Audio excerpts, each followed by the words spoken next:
Hello, everybody. Welcome to another episode of Just Two Dads with my co-host, Shawn Francis. I am Brian Altunian.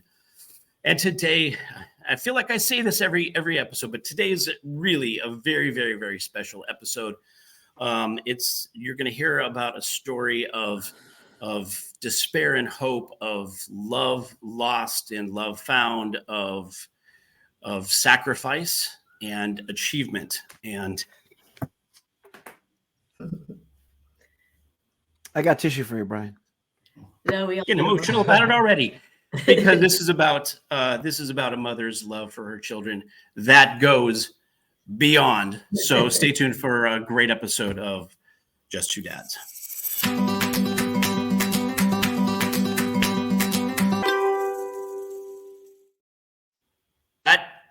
That came out of, I don't know. That's how meaningful this conversation is going to be. I'm already feeling it. So welcome, everybody, to another episode of Just Two Dads. I'm Brian Altunian, along with Shawn Francis. And today's guests are filmmaker and the subjects of an amazing documentary feature film. We implore you to please go out and see this film called Beyond. So before we get to today's folks, I just want to thank, if you're catching us live on Facebook, please leave us some comments. We all will see them. For you guys, it's up on the right-hand side. Look at the comments. People will, if there's some great comments you'd like us to put up on the screen, they will show up on the screen. Jolia happens to be my daughter. Hello, Joe. Thanks for joining us. If you're catching us after the fact on our YouTube channel, please hit the subscribe button. Share the story with as many people as you can, because where this film goes and what it's going to be leading to is going to be so impactful on a global scale. And when you see the story and experience it, I promise you will be forever changed. If you're hearing us on podcast outlets everywhere, thank you for allowing us to be part of your listening day. And if you're catching us on WSTX AM radio down in the U.S. Virgin Islands, thank you for joining us as well. Please leave us some comments. Let us know. You can reach us at wearejusttwodads@gmail.com. And so without further ado, I just wanted to, I want us to get into this. We have a limited time with one of our guests. And so we just want to get into it. Hello, Colette. Thanks for joining us. I just so moved by the impact of this film. And again, I've spent a lot of time in documentary filmmaking, and the craft is gorgeous. And it's so powerful when the subject matter is something that we can relate to. For those of us who have children in the special needs community, you're going to feel completely connected to the experience that you're going to hear about. But for those who have neurotypical children, I promise you will be moved by this experience as well. So I am thrilled that we're able to have these folks on our podcast today. And so before we get to them, I'm just going to throw it over to Shawn, who I'm sure is going to jump right in. But Shawn Francis, good to see you as always, my friend. How you feeling? I'm great here, and today more than ever, it is minimally about me and maximally, if that is a word, about our guests and the people that are going to receive what we have here today. So it was what was brought to our attention about maybe 2 weeks ago was a documentary called Beyond, and it was brought to our attention by one of our prior guests, great friend of the show, Nancy Osbaugh-Jackson, and it's not too often that I'm looking for words, but I'm shopping for them right now, and the shelves are empty. I can't find any that fit, so we'll just jump right into it. It is an amazing documentary. The filmmaker, the director, is a gentleman by the name of Thiago Dadalt, and Tamara. Thank you. And Tamara and Mark are part of the subject. Welcome to Just Two Dads. Thank you for having us. Thank you for having us. Oh, our pleasure. Our pleasure. Those of you that have seen our previous shows, you know that when we begin this, we say to our guests, these are people that are just doing what they do. We do what we do, raising our children, serving the community. And most heroes don't see themselves as heroes. And we jump into the origin, how one's raised and where their powers come from. That stuff can be found out a bit in the documentary. So we're going to encourage you to do that. What we're going to do is just sort of jump right into the film itself. And because we have limited time with him here today, Thiago, welcome. Let's start with you and tell us about, because how did you come to make the film, and what a fantastic job you did. Oh, thank you. Thank you for having me. Thank you for having us. Um, Tamara is great explaining this. I would do my best here. But long story short, I was making a documentary about Alzheimer prior. It called Where is Nancy? And during the time, this was before the pandemic, and during the time, I met a common friend called Azita, and she came to me. I did a short film about autism before, and she came to me to say, I love your film, but I do have a friend called Tamara, and she was an actress, and she have two autistic sons. They are adults and nonverbal, and I was not planning to make another film about autism. I thought that short film that I did was kind of enough. But then a year later, the pandemic hit, and I, as an artist, as you are, you're always looking to tell stories and do something. And Tamara's story just came back to my mind, and I got in contact with the friend and say, "Would you mind introducing me to Tamara? I really would love to get to know her story more."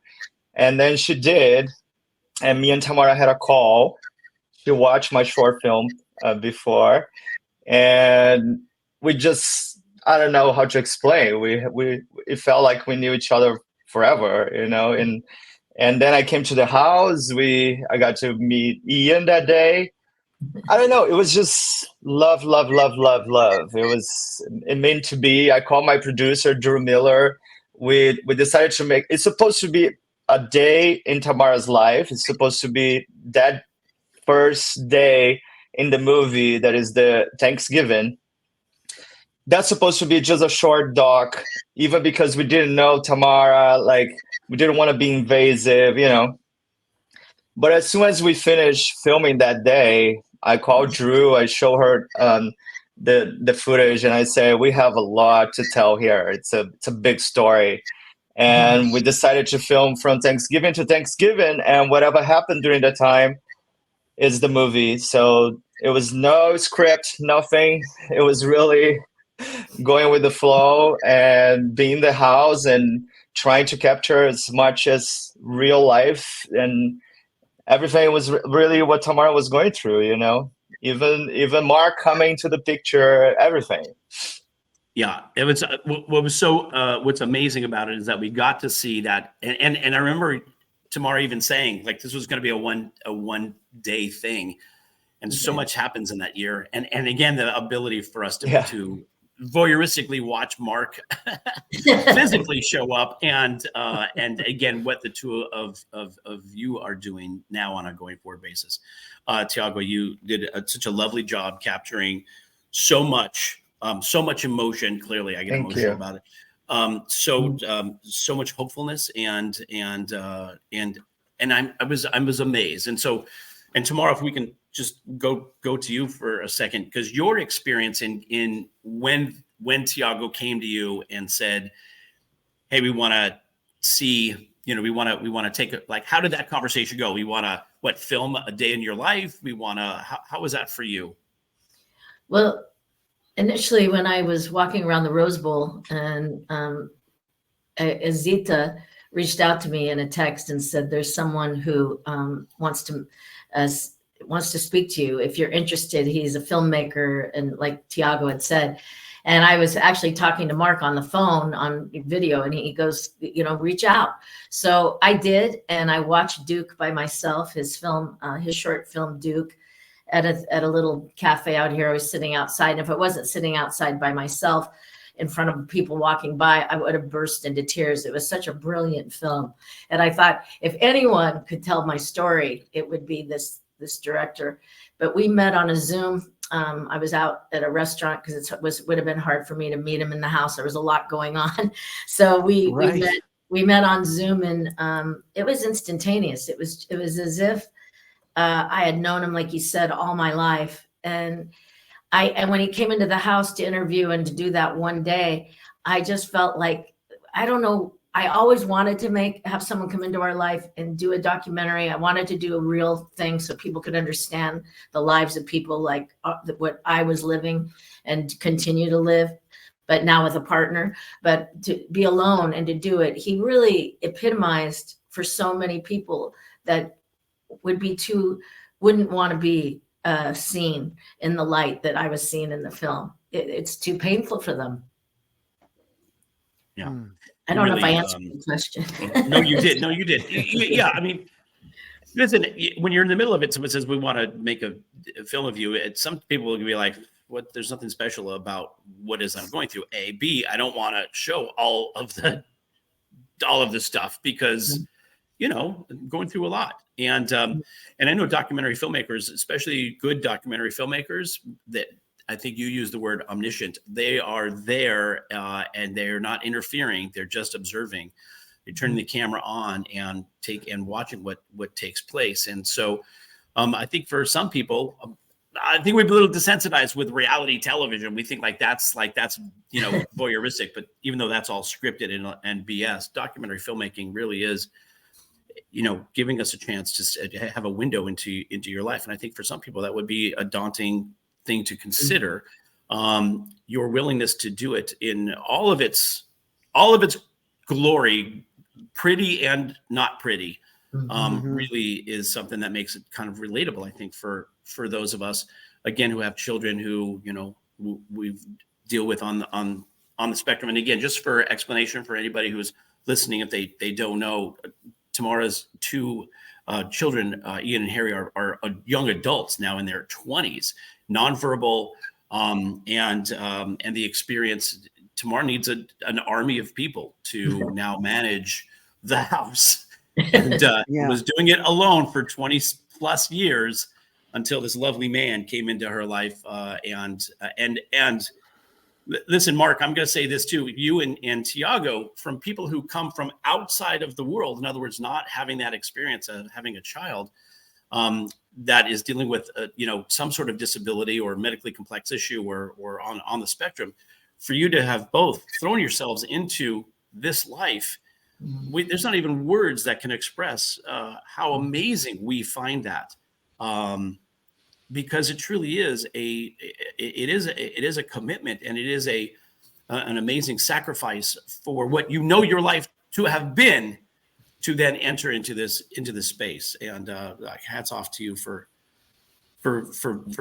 being such a source of love for these two young men and their incredible mother from the first moment. That is just it's an amazing thing to experience. Well, it was pretty easy, actually, because she has the biggest heart in the world I've ever known. She's pointing to you. You probably would both point to Thiago, and y'all would be pointing at each other. Yeah. What's amazing too is I did not realize, because here's the thing that I thought. I have both Brian and I, obviously everyone here has some semblance of a public existence. I mean, I guess everybody does. Most people do in this day and age. Saw a podcast the other day that was talking about how everybody has a brand of some sort, whether you think of it or not. But I am by nature a private person, and I always try to straddle that fence between when you let people in with regard to your fears and things of that sort. There's value. Anything that lets people know that they're not alone and that you're experiencing the same thing as them brings people together. But I was thinking, now, if I were to tell my wife, look, do you know what kind of gratitude we are going to have by people around the world touched by our challenges and our story if we have a film crew come here? She would say, yeah, whatever. She might look at me like I'm crazy. And I would have to talk myself in the third person into even bringing it up, because we like our privacy. And I didn't even realize till today that it was a year commitment that you're talking about, that you guys went from Thanksgiving to Thanksgiving. What on earth is that possibly even like? Let's talk about that portion of it. What are we talking about in terms of crew and the whole 9 yards? And I'm sure there's things that we don't see on the film that transpired as well, life being what it is. Thiago, you go. Let me start a little bit. In my case, as soon as I met Tamara first time, and also was COVID, so you have to have that in mind, that we had to really, most of the time was me, and also I had Dami, it's my co-producer, and Bruna. Both will come to the house sometimes with me, but most of the time was me. And we were also like, I had to really give up a lot of the usual crew equipment and the whole thing that I usually have with me, because I didn't want to bring COVID to the house. And not only that, be that comfortable with a crew and all the camera and all those things going on. So to make this happen was really most of the time only me around Tamara, and I would go with her schedule and like, Tamara, what are you doing today? Oh, we're going to do this. Oh, Ian gonna do this. So then I could really flow inside their schedule without changing their routine, because this is a big thing for them. You can't change their lives. And just I would suggest something like, oh, it'd be nice to go to the park and film something there if the boys are going to the park, that kind of thing. But mostly, if not 100%, was really flowing with Tamara's schedule. But And it was a boy schedule, and also because we bound it so easily, and the boys accept me so easily too. For me, in my case, I'm sure. And also Tamara have already like 10 people in the house taking care of the boys. So I think she was already not having her privacy at all. So I don't know how it was. For sure, she said that in the movie, it wasn't easy to put her life out like that. But at the same time, she was already not having privacy. So how it was for you, Tamara? That's exactly it. I mean, we talk about that, Mark and I, even now, like it's when you have the kids that we have and what we are doing, it's because we want them to have a quality of life. They live with us at this time. This is their home, and we just live here with them. It's really like, the house is theirs with, the staff that are here all the time. We're very selective about who we hire now, because we want it to feel like a family, and we want it to be purposeful care. And it's tough. We're living in a time where nobody wants to work anymore since COVID, and people aren't getting paid enough. And, we could go into a whole other area about what we're facing.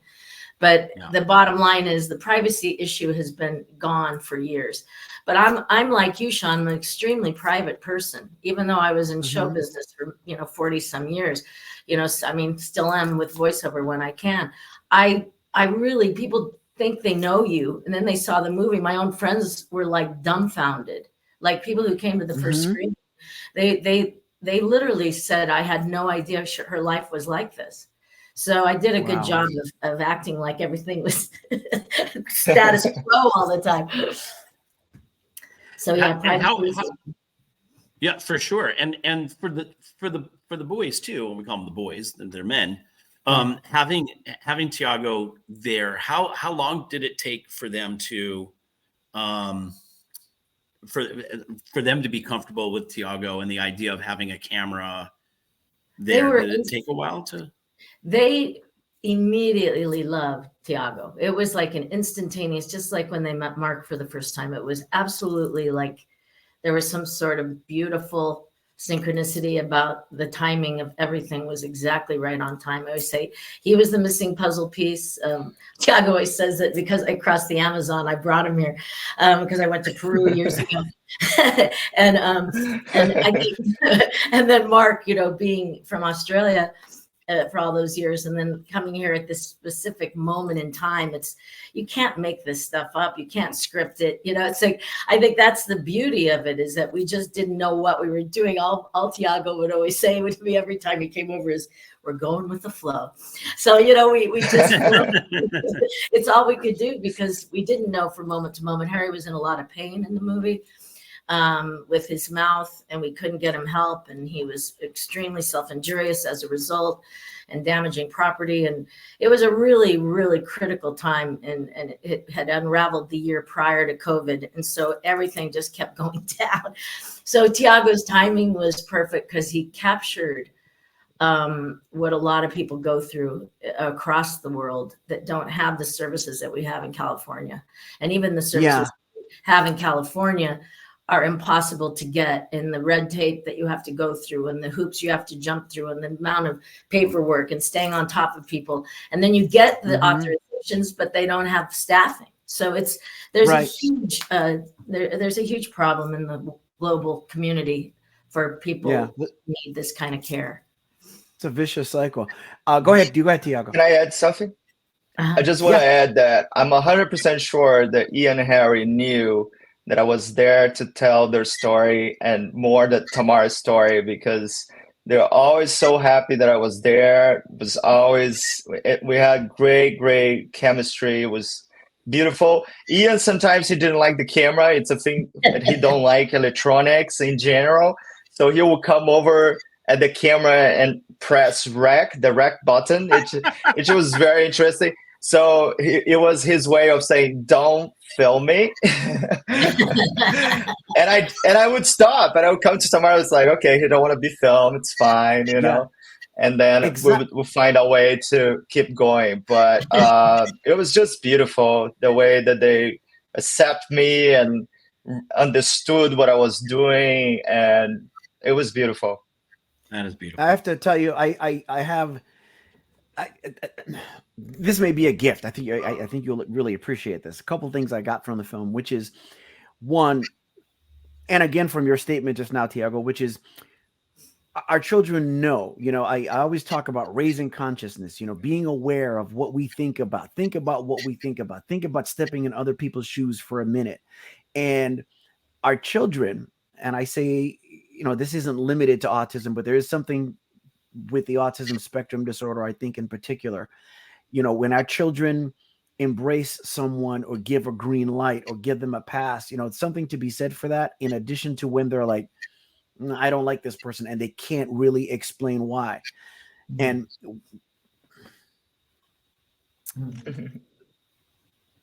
the part that I think is gift worthy about the film is our son would not be classified as nonverbal. Elijah can speak. Lord, he can speak. But sometimes he doesn't. There are gaps in the words or whole sentences or things of that sort. And we had a guest on our show once. And again, this is why no matter you can never tire of the work that it takes to keep raising our consciousness. We had a guest on our show once that said, behavior is language. And it hit me like a ton of bricks. And you think I would never forget that. Mm-hmm. But when I looked at Harry in the film, and he was actually, I can't even. Which one of the boys had the problem with his tooth? That's Harry. It was Harry. Okay, give myself credit. When he was going through his behavior with his mouth, right? And the people watching, this is someone that has, an abscess, a problem with his teeth, and he's not able to verbally tell you that he's in discomfort. But he's telling you. Mm-hmm. So I stopped and thought of the moments when, maybe because Elijah is verbal, I expect that he's going to clearly communicate, in my thick-headedness and moments of, lapse, forget that, hey, he can't verbally tell you everything that he's going through. Mm-hmm. And I was reminded to listen more here and here than I do here. And that is probably one of the most valuable lessons I got from the film. And again, what's important to the special needs communities and it's important to any and everyone when we talk about basic human needs. So again, just what I got from it was to, in every walk of life, listen more from here and here than we do from here. And for those that are listening on the audio and not looking at the video when this comes out, I'm pointing to the heart and the mind versus the head versus our ears. So thank you. Yeah. Oh, thank you. I'm sure, Tamara, Mark, you guys have now seen the impact that you have on people who watch the film. We really want to encourage as many people as possible to take a look. We put up on the screen, docbeyond.com. Is that the right? Is that the right link? Well, I think Beyond two things. I think the most. the movie's out at kinema.com. It's cinema with K, and people can just go there and research Beyond, and gonna be able to rent the movie and watch. And the other website that is very important for you guys to talk is beyondranchfoundation.org. It's Tamara definitely and Mark will be talking about it. We will. I don't know if it's possible to show the trailer. You know, we couldn't get the file uploaded. Otherwise, we were trying to get I'm that. so sorry. No, it's That's more than fine. our fault. That's what happens in the world of last minute, and that's the world of which we are president and mayor, by the way. And he just flew in last night, so Thiago just got back. Brazil. So we realized a little bit limited, but beyondranchfoundation.org, you can see the trailer, documentaries listed. Kinema is the streaming service by which you can see the film. Yes. So definitely, we obviously want to encourage people to see it. For those who are in Southern California, there's going to be another screening in person in Malibu in January. I don't think we can screen this film enough, frankly. I think we should be doing more of these screenings because it's so impactful, and it doesn't matter if there's 5 people in the crowd or 500. It impacts every single person. At the premiere that we had for our group, it was nobody wanted to leave. Sorry, Thiago, you were going to say something. And the good thing about Kinema, people can just go there and create a whole event. So you can screen for 5 people to 500 people, or you can do your own event. You can get tickets from there. It's a very nice platform for that type of thing. So I encourage people that watch the film and want to show to a lot of people, go there, create your event, and you're going to be able to show to as many people as you want. And just to interject one more thing too, is Yes. A lot of people that have seen the film once and then they see it again some months later, and they have thought it was a whole new film, and we're like, well, no, it's the same movie. And it's the same movie. So it depends on where the person is. As Shawn has brought up about their consciousness or what they're passing through.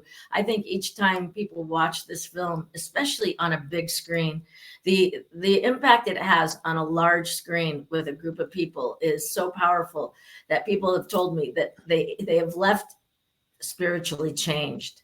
So that's like one of the coolest things in the world to me, that Thiago with a little handheld camera created such a powerful movie. An Oscar. We always say together. Worthy, and he really deserves it. It's a genius. Thank you.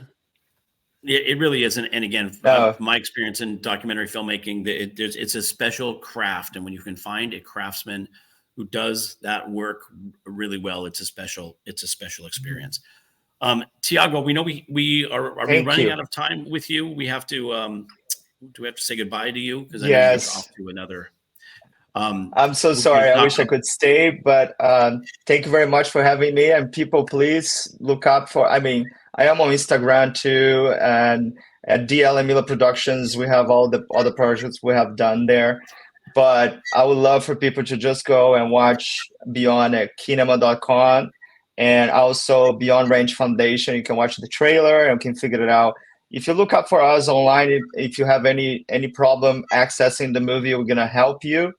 And I gotta leave you with the best people in the planet, and they're gonna tell you more about their special lives. Thank you guys for having me. Yes. Thank Honor you to so have much, you, Thiago. Thiago. Best of luck to See you you. soon. You too. Yeah. All right, so now we can get into, and I'm glad that we got a chance to do that, because we want people to experience the film and hopefully broaden that audience and get as many people to view it as possible. It's incredible. I'm going to go to another screening again because I want to have that second experience, see a whole new film. But let's talk about you guys, because now we want to get a chance to sort of get into a little bit about your story. I want to give the whole thing away, but Tamara, if you want to give a little bit of background on you and your, where you were going in your career, the boys and the experience, and really why you made the choices that you make. A lot of times people are fascinated and we make choices. To us as parents, we're like, of course, this is what I didn't have another choice. This was what I was going to do. But you had a promising career, and you made an active choice to change your focus. We talk a little bit about that in the beginning, yes. The origins, if you will. Well, I didn't know Thiago was going to put my life story into a movie. I thought it was just going to be a day in the life of Ian and Harry and Tamara on a Thanksgiving. So when I discovered that he had found footage and had done this and gone through boxes, it was sort of like when I first saw the film, I was a little shocked. It became such a story about my life. It became a life. Who's that? Huh? You were like, who is that? I forgot about her. What the heck is going on?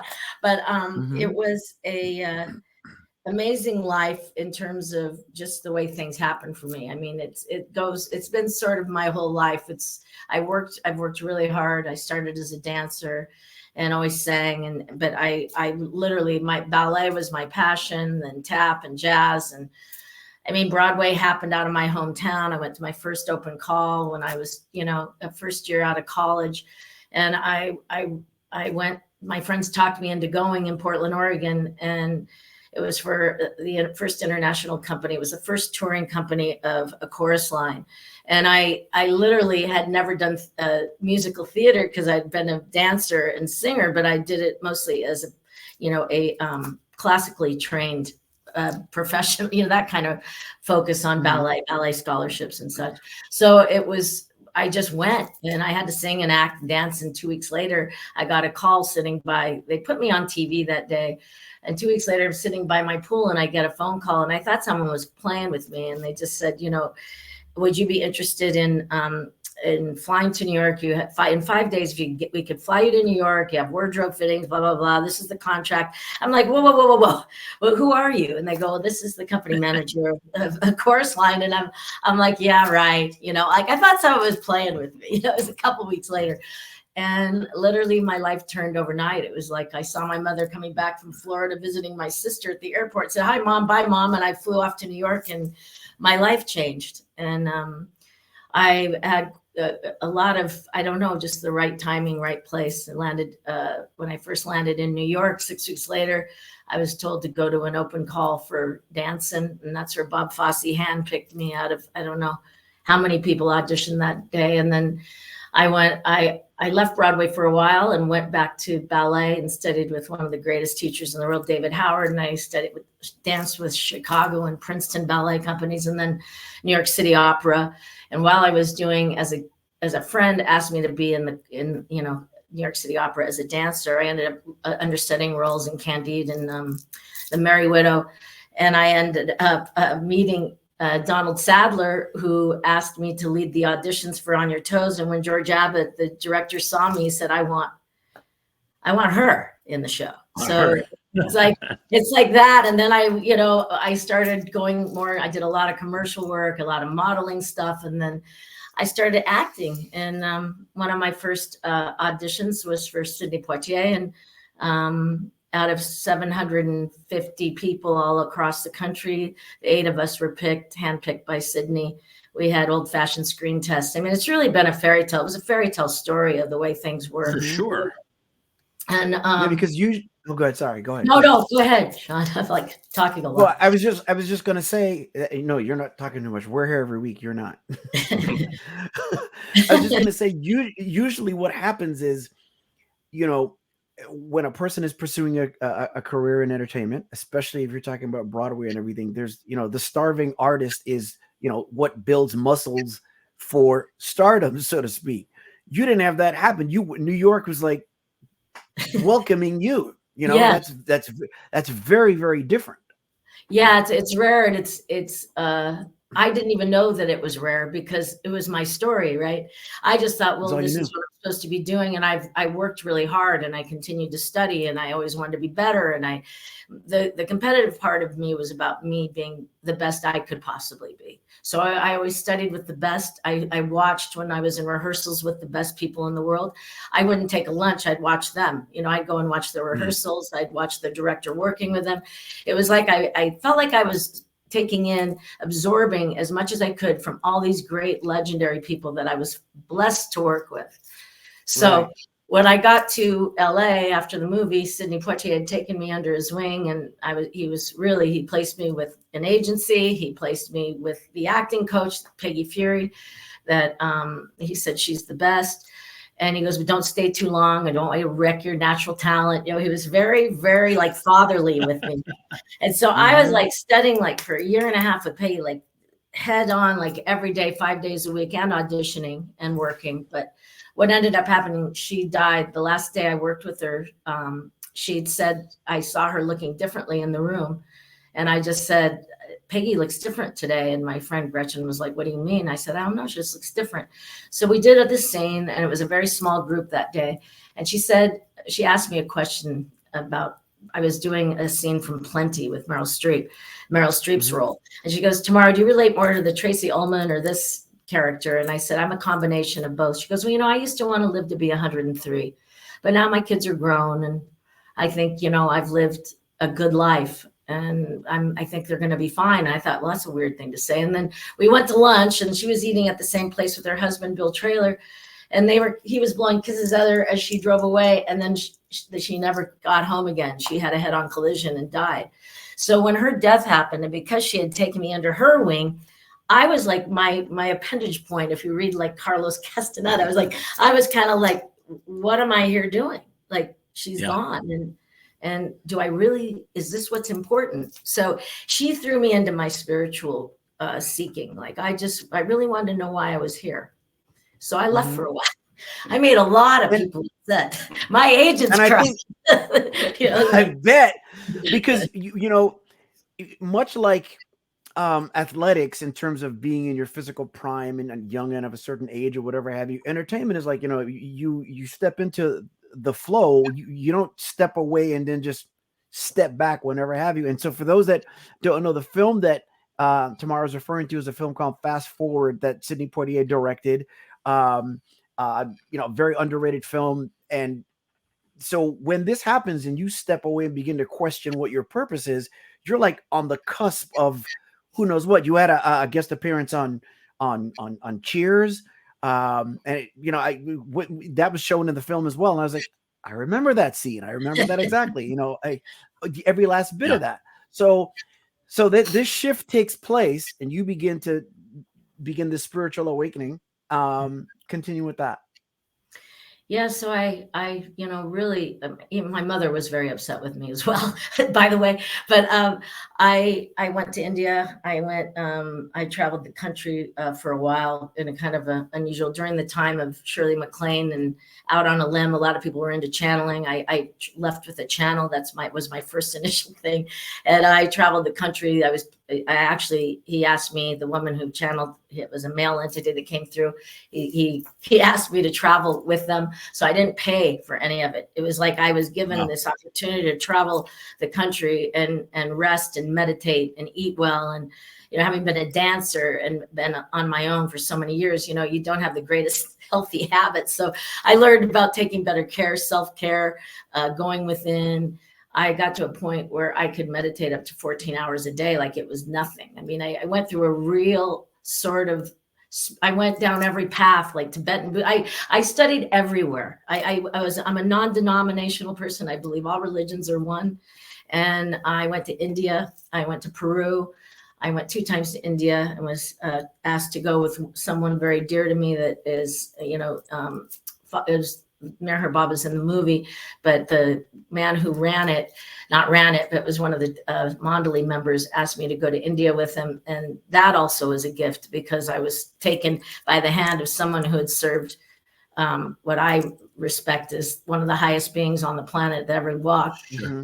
And he took me with him and took me to all the sacred places that Baba had been, and the ones that brought him into his divinity. So it was a journey. It was definitely, and it's what's made me able to do the foundation of what I do with the boys. So I want to, only just for sake of time, I want to jump a little bit, because first of all, your origin story is fascinating, and the trajectory that you were on. So, you're on this path career wise, you take a detour, you go another path, then you have the boys and they're diagnosed with autism, and that's the beginning of the story that's in the film. But just again, for sake of time, I want to jump, because first of all, I don't want to give the movie away. I want to encourage everybody to go see the film. Please. You're reading my mind, film. Brian. You're reading my mind, because I was gonna add, what I felt like she was setting up is how the faith prepares her for what's coming. Right. Go ahead. So because there's love and there's sacrifice and the choices that we make. Having a spiritual, I want to say an awakening, but a spiritual path gives you a different kind of grounding, I think, than some folks. So again, your preparation for supporting the boys all these years on your own. Mark comes into your life, and you now have decided to make it something that is going to benefit the world, not just the movie, but where you're going now with the Beyond Ranch. So I want, and I love, Mark, the little bit from you on how you got into this and how you guys decided to make this now something that is going to be truly a legacy for so many people. We hear a little bit about that pathway. Well, yeah. Well, I was married for 37 years. My wife passes away. My kids in Australia said, "Dad, you got to get on Facebook," because my wife was always on it, never off it. I hated it. I finally got on, and I don't know. We just saw Tamara, who I knew back in high school many years ago, was on Facebook. So I reached out, or she reached out. We don't know. Can't remember who befriended who, but we reconnected, and then about, I don't know, it was probably about a month later, I saw a post that she put up about Harry and Ian. Yeah, it always makes him emotional. Yeah. Yeah. And Harry was having a really tough time. Yeah, it just blew me away. And I just thought, whoa, what a woman. What a woman. So we kept communicating a little bit, not much. And I was coming over to visit family over here in Oregon, and asked if she had a minute to meet me at the airport, but fate took another turn, and it couldn't happen. And I had Harry's conservatorship clerk coming at the exact hours that I could visit him at the airport. I had to be here for Harry. And had I gone to the airport and not stayed to take care of my responsibility, I wouldn't have had the right to not put Harry into a Conservatorship. Yeah. so, fate being what it was, and it was the best thing that ever happened, because it just catalyzed and crystallized what we were starting to feel. Old-fashioned love story. Yeah, really got to know each other. And we just texted initially for about 2 months, and then finally I rang her at some ungodly hour of the morning. And being the time difference that it is in Australia. And from there on, we would talk up to 5 hours a day, every day, at least 5 hours. And I kept her up till God knows what hours of the night. And it's a beautiful, beautiful way to reconnect. It's just knew when I got here, this relationship would never be broken. And that's how we. So we, from there, we Tamara always, we talked a lot about, what her goals were, what she wanted for the boys. And, we thought, okay, well, I'm here. Let's start making something happen. So we started a nonprofit organization called Beyond Ranch Foundation.org. It is a 501c3. And we're now looking towards the future, because we do fully understand this is a global problem. This isn't just, our little house here. This is a huge problem across the world, and it's getting bigger and bigger and bigger. And there are no real solutions for those people that don't have a high income. There are some, as everyone with autistic kids is always searching for the answer. There are dwellings out there, but they are cost prohibitive for the average parent of a severely autistic child, because with that comes also the responsibility. And if you do care for yourself, it's hard to hold a job. So a lot of times it's a one income family, or it might be, welfare family. So these people don't have hundreds of thousands of dollars to to pay every year, year in, year out. So we're trying to come up with a very low cost model that can be sustainable, and it can be a model that can be rolled out in wherever in the world. We have a huge dream, but we always say you got to dream big, or what's the sense of dream? There For you go. sure. And not only Good, is Brian. it cost prohibitive, but for those places that have, that have facilities, as you said in the film, it could be a 10-year wait Yeah. to get Yeah. into Yeah. a facility. And the facility that we're talking about is sort of a work, live, care, support, environment for a number of clients, if you will, folks that live together. Because in the work that Shawn and I do in the world of finance and insurance and investments and estate planning, we're always talking about, for every family, like what happens to our children after we pass on. And for those of us in the special needs community, it's even more of a threat, a concern, a challenge, anxiety provoking. Who's going to care for my child after I pass on and give them what they need? And a lot of times, as our children age out of the system of support, it really becomes a scary future. And so what you all are doing now with the Beyond Ranch Foundation is trying to create a number of facilities, locations, where folks can transition to and have the care, and then that provides peace of mind. If I capture that right? Very succinctly. Very beautifully. Yeah. Yeah. Perfect. It's fantastic too, because like Brian says, in our primary work, it's one thing if you put a plan together for someone, including, like I said, life insurance, estate plan, conservatorship, all of that kind of stuff, a special needs trust, everything. But people still have a situation, depending on their family dynamic, of who cares for my loved one when I exist only in memory. And then if you don't own property and it's not protected in the estate plan, the question is that, well, wait a minute, Where they go? where? Yeah. And so again, anything that reminds us to think of what it's like to be in somebody else's shoes and everything. I mentioned so many times, what the film taught me again is we can't ever tire of what it's like to be in somebody else's shoes. Right. And that's my biggest sense of gratitude for the film and what you guys have done here. It's just so amazing. Thank you so much for those kind words. Yeah, and just for folks to know, go to Beyond Ranch Foundation. There's opportunity to donate, to contribute. This is not something that's just going to take place in California. There are potential locations all over the country and really all over the world, because autism, the autism spectrum, it doesn't just live in the sunny shores of California. It's everywhere. And again, Mark, to your point, like dreaming big. Listen, if we dream of the whole world and we're only able to capture China, that's a lot of people. So that's okay. Let's dream big. Let's dream as big of the world as we possibly can. Exactly. Right? Yeah. Because the other thing is we're reminded of that the story of the starfish. The throwing the starfish back. You're like, there's so many starfish. How could you possibly make a difference for all these starfish? You're like, we make a difference on just one. You're just one family. Your story, Tamara, is so amazing.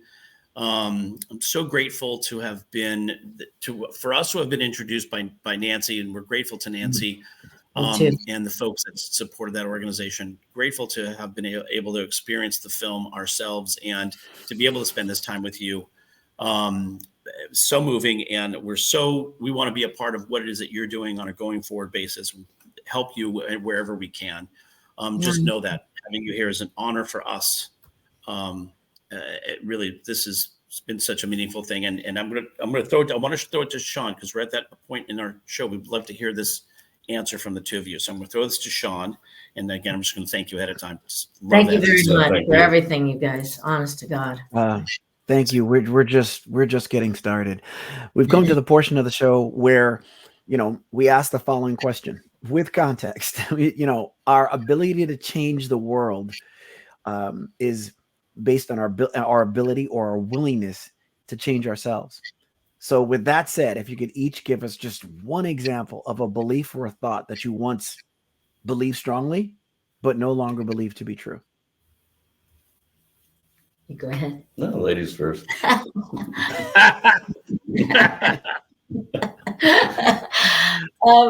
It's I thought reflected on this question, if I reflect on it deeply, because I've been someone my whole life who has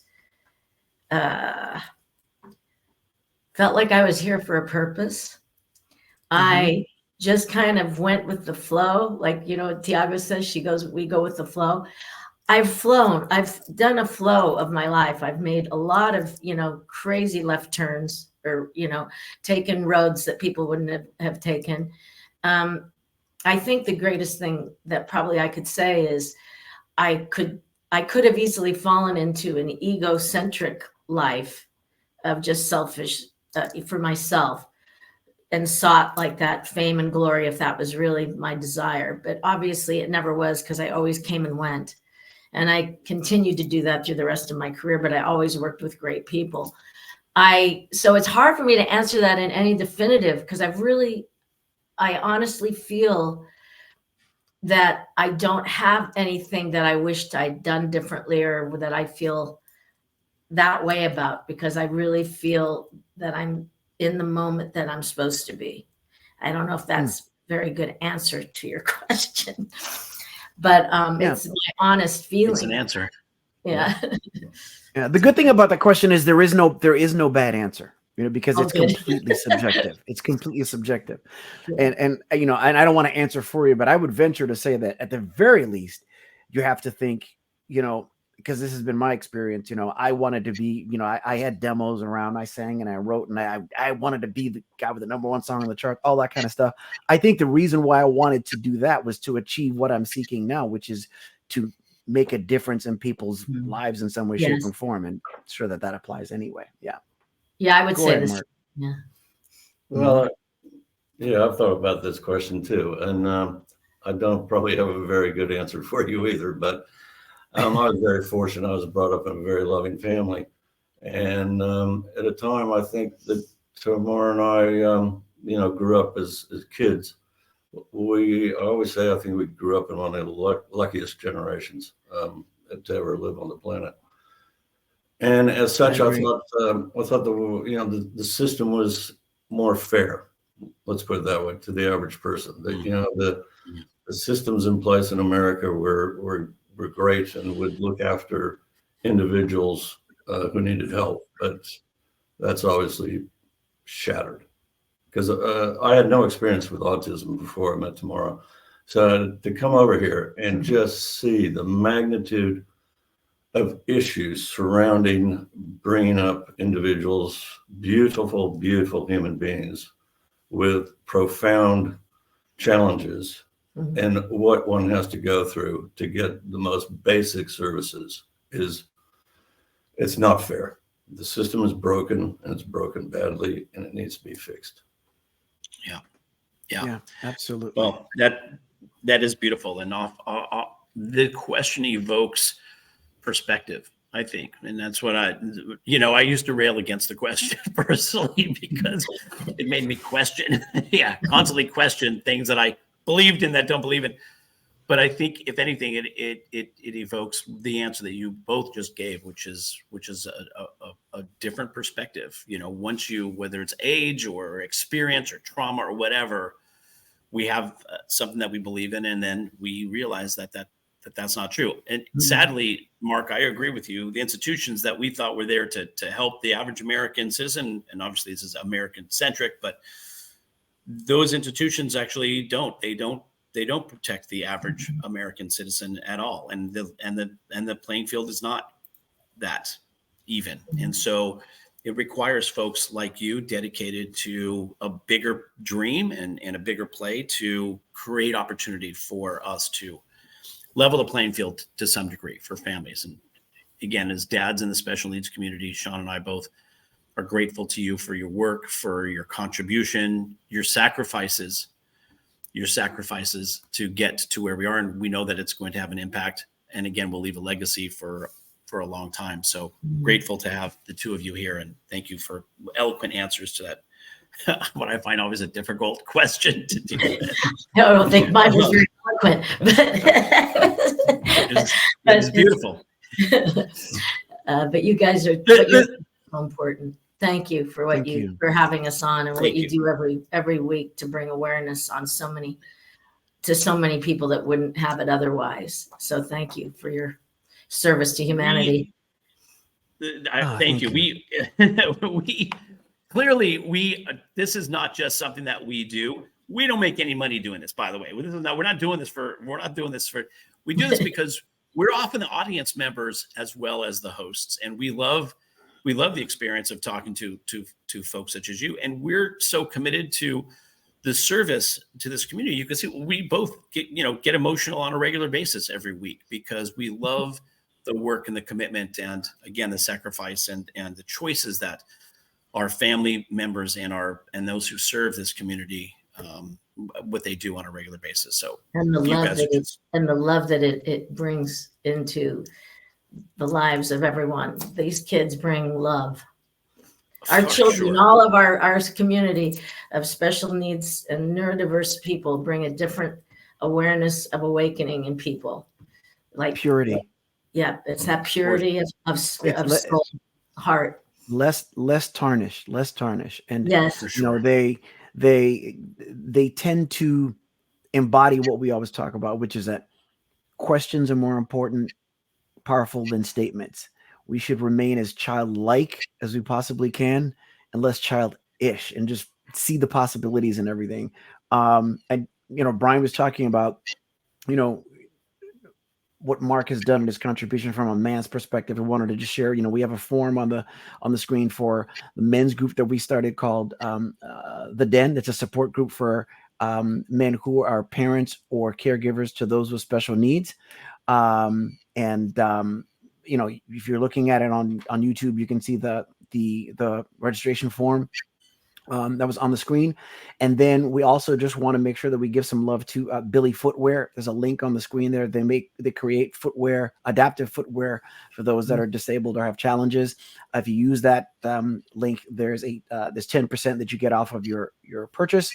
And if it happens to take place at a time when they have a sale, there's 10% on top of that as well. And then the last thing I want to say personally is, everyone that's here today, we're all people that just said, hey, I have an idea. Let me kind of put my hand up and maybe do that. And you have no idea the impact that you have on people. When you're telling us the things about what we're attempting to do and everything, it's like we're in the audience. You don't see that. So if you have an idea that you think might serve people in any way, great or small, run to it. Listen to whatever's telling you to go ahead and do that, because any and everything that reminds us that we have more in common that we do otherwise. Absolutely. Yeah, especially right now with everything that's going on in the world. Yes. All the polarization. Yes, everything that's going on and everything that's missing. What's missing is love. Yeah, exactly. Yeah, absolutely. And it's that simple. It's that simple. It's that simple. Just vessels of love. That's all Absolutely. they are. They are amazing two young men to be around, because that's really all they are. They want nothing. Yeah. All they want is love and shelter. It really comes out.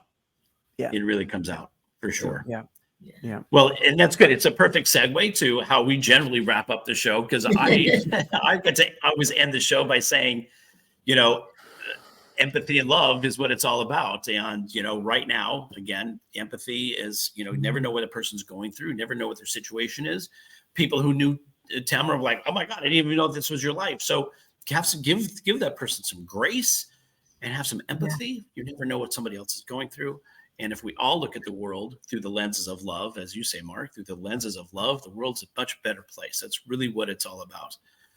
Again, I want to thank you two for joining us, and great that we had Thiago as well. Throw it to Shawn to give you the final thank you, and as we sign off. Blessed to be here myself. So thank you.